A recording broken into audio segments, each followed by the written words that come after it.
Pilit na pinaaamin ni Senator Ronald Bato de la Rosa at Jinggoy Estrada si Morales hinggil sa confidential informant nito. Are you just hesitant to break your code of honor, your relationship between you and the confidential informant, or talagang wala ka nang maalala?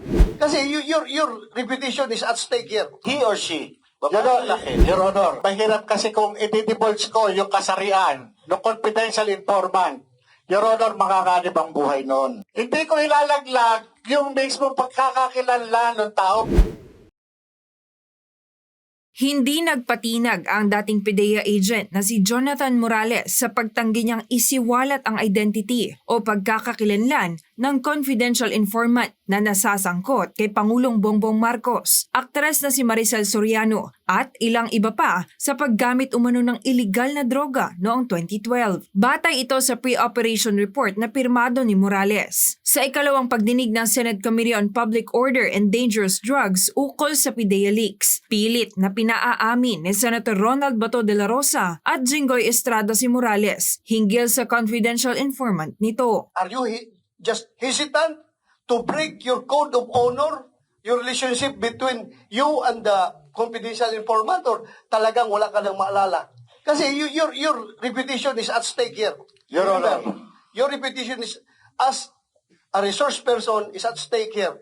Pag hindi mo ma-remember. Ano ba? He or she? Your Honor, he or she? Laki.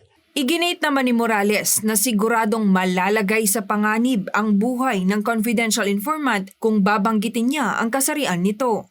Your Honor, yung mahirap kasi kung i-divulge ko yung kasarian ng confidential informant. Your Honor, makakanib ang buhay nun. Hindi po man sa, yung confidential informant, Your Honor, hindi po sa, talagang makakanib ang buhay, ma-identify kagad siya. Sa kabila nito, bukas naman si Morales na isiwalat ang kasarian ng sinasabi niyang confidential informant sa isang kondisyon.